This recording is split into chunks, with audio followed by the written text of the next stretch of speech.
Now the burner, the oil burner, the ignition transformer, is this little spring cable up here. This is the ignition transformer right here. Right? That acts the same thing as that ignition transformer. It does the same thing. Instead of a cable, it just sends it through this spring. The spring comes in contact with the two igniter on the inside. And if you can see right at the beginning there, your nozzle and your two igniter, that's what it's going to start sparking from the voltage. Right?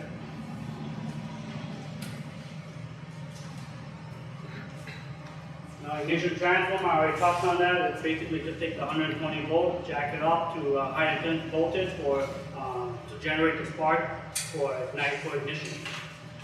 And again, this one's for the dual fuel, the one for the diesel is only up to. How high is the voltage? I never actually checked that one, I'm sorry, but it's jacked up pretty high. So, yeah, I definitely don't want to touch that. You probably need a high voltage probe to measure it. Yeah. Spark plug.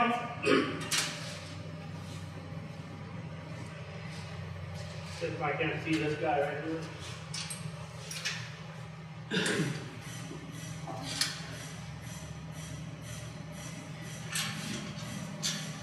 You can see a spark plug. This is actually a spark plug right here. I'm correct. I'm sorry. That's your flame sensor. The spark plug is inside. You don't really see it. It's actually mounted right behind that plate. So it's just a little small gap, and it just arcs against that burner. And that's your flame sensor rod right there.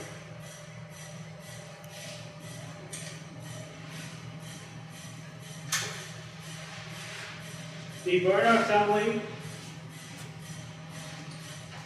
this whole assembly right here, mounted inside here, that's basically your manifold assembly right here, which have your igniter and your flame sensor mounted on there. The orifice is also mounted inside. You can see that little black octagon inside there, that's your orifice. On the diesel version, you can see right here, that's the nozzle. It'll act the same way as the kerosene. It's just more of a spray pattern, swirl spray pattern, and the igniter will catch that atomized spray to start the ignition.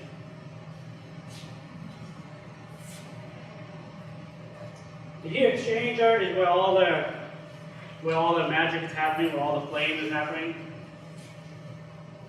The heat exchanger is mounted right behind this guy, or underneath this guy right here. You can see the tip of it right here. That's where all the exhaust is mounted. It's fuel mounted to the outside. Your burner will be mounted right here. The heat exchanger, like I said, we put in a cold purge in there to help cool it down, to give it a little bit more longevity in the lifespan of the heat exchanger. So that we do manufacture that here. I don't know if you guys saw that yesterday. You guys walking through the welding area. So that's where we're going to be welding that here.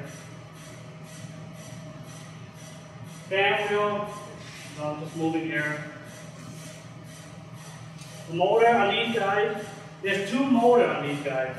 There's a burner motor, which runs the actual burner from the roller and from back. We have to go to a different burner. And then there's the main motor burner in the back. It's a 1 horsepower.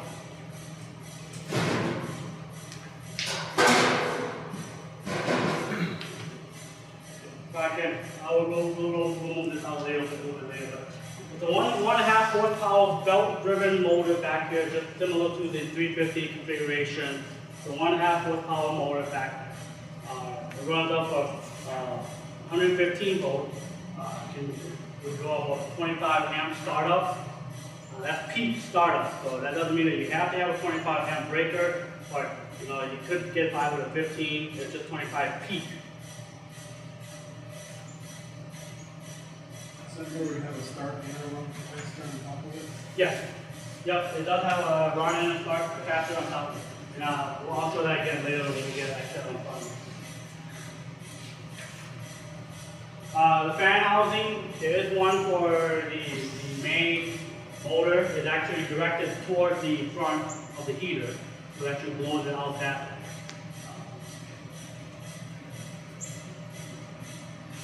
The regulator. Like I said, on the gas version, you have that regulator attached to a solenoid. That's just taking half a PSI. So you still have, that's a more like a second stage regulator. You still have to have another regulator if you're driving more than half a PSI to the heater. So if you have 10 pounds of pressure, you need to reduce that down to at least half a PSI.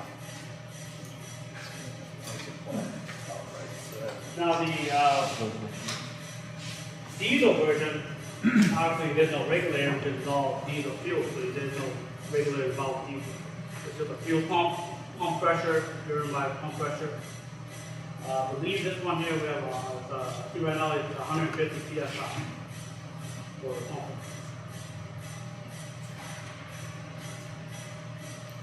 Belt driven, touched a little bit on that, on the 350 already. Same setup over here, composed of belt, pulley, shaft, and bearing. So if you start noticing high limit tripping or issue with some of the motors running off speed, belt losing, those will be a good thing you want to do. The wiring is a little overwhelming. I can see, it's a lot of stuff that's happening. There's a lot of stuff happening at the same time. Like I said, the minute you plug this guy in, it's going to give you a 5-second delay, and then it's going to give you a 1-minute pre-purge. The motor here will do a 1-minute pre-purge, which will help move anything that's in the heat exchanger, any ventilation, any gas leak. Once that 1 minute is up and the air cooler switch closes, it will do the ignition cycle. It will stop the ignition cycle. Once the ignition cycle happens, it will run for 30 seconds without the main motor, just to heat up the heat exchanger, like the normal residential furnace. Yep, so it'll heat up the heat exchanger for 30 seconds, then your heater controller will come on. Well, then that will power up the main motor to help move that heat out now. Alright? So it works very, like I said, similar to residential. You got a pre-purge, you got a heat exchanger to heat up, then the main motor will come on. And everything, and that's all happening, within, like I said, probably about 3 minutes. Just a little touch on the sequence of operation. Like I said, I touched on that already. You got the power cord being connected to line voltage, 115, 120. That voltage now is being sent to 3 components. Your selector valve, your selector switch, not your selector valve, your on-off switch. Your motor relay, and the heater controller terminal 1. At the same time, if you select your switch to heat mode, you have your 4 LED light here. Your main light, your high limit light, which is red, the other 3 are green. Your thermostat light and your power light. So the minute you have power here, your power light will come on. If you bypass the thermostat, go in the manual switch, your thermostat will come on.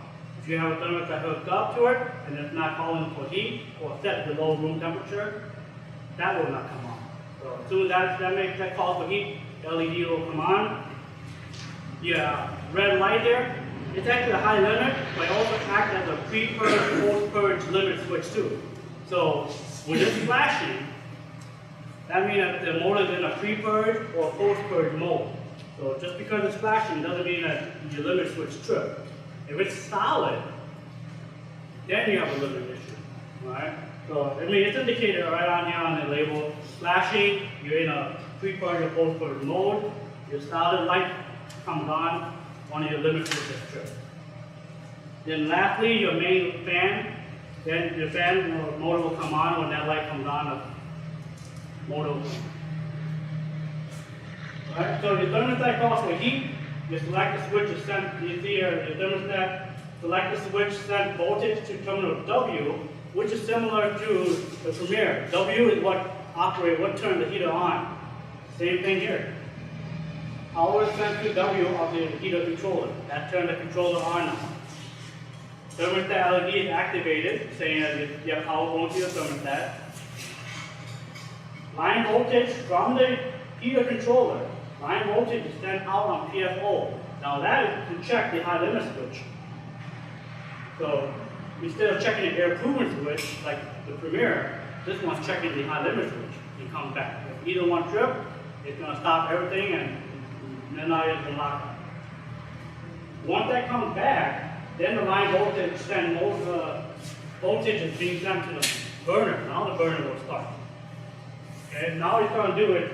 Now the limit switch will start flashing because now it's in a pre-purge mode. The main burner, will run for 60 seconds for pre-purge. Ignition will occur shortly after the 60 seconds. Limit switch will stop flashing now, because now you're out of that cycle. And you're limited trip, so that light should be on. 30 seconds, your heat exchanger is being warmed up for 30 seconds. Now, voltage is sent out to IND, which back to your main motor now. Now your motor is energized, closing the relay contact, energizing your main motor. Motor LED comes on to tell you that you got voltage. So if you have voltage, if your light comes on but your motor's not running, then either your motor is shot or there's a wire loose between the wire here to the motor. The wire is series, so one out and the other one should be, actually the wire here in series. The LED will be first, followed by the motor. The main motor continues to receive line voltage. Oh, I'm sorry, I jumped ahead earlier. Main motor LED comes on. Thermostat is satisfied now. So your thermostat is satisfied. Either that or you turn off the switch. By turning off your manual switch or your selector switch, that does not cut power to the main motor. The main motor does go through that post-purge shortly right after the thermostat shut down, the manual switch, or the off mode. That controller will have a relay in there that once that cycle stops, it's going to still energize that main motor. Main motor will run for 90 seconds. Like I said, you have to cool that heat exchanger. You're still getting some heat out of the exhaust. So after that 90 seconds, the LED will turn off, the main motor will be off. The only thing that will be lit will be the power light. So you still have power to the unit, but nothing else to start.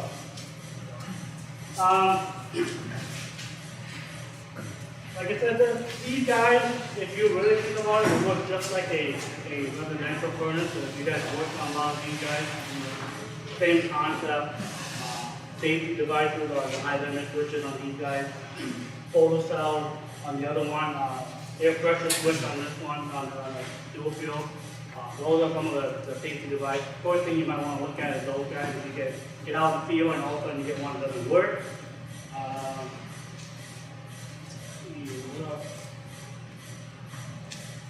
I talked about the LED, I already talked about the high limit. This ventilation mode, heat mode. These guys operate 115, they don't have a 24 volt transformer, they're not low voltage, so everything in there is 120 volts. The controller does have a diagnostic feature. It will give you a blinking pattern. So if it does happen to fail on ignition, it will give you a flash pattern, and we do reference it on the manual. So on here, all we did was just referencing those 4 lights. So if your power light's not on, check the power supply. If your main motor is not running after 30 seconds of heat exchanger, check certain moments. But the troubleshooting on the burner controller, that will be referenced back to the actual owner's manual.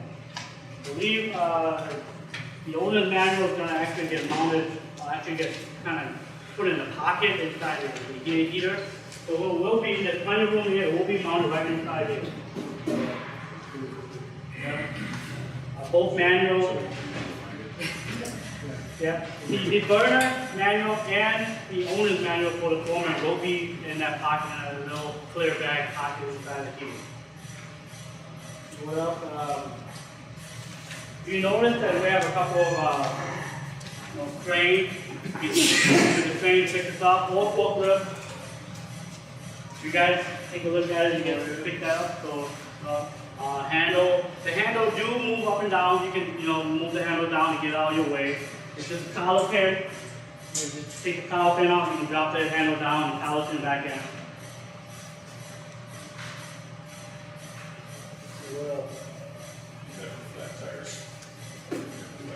Never flat tire, yeah. These are, it's not pneumatic, so it's, you can run over them and you can still keep going. So, we did have some earlier with pneumatic, and after a while they get flat, and when you push it, you can feel that little flat spot.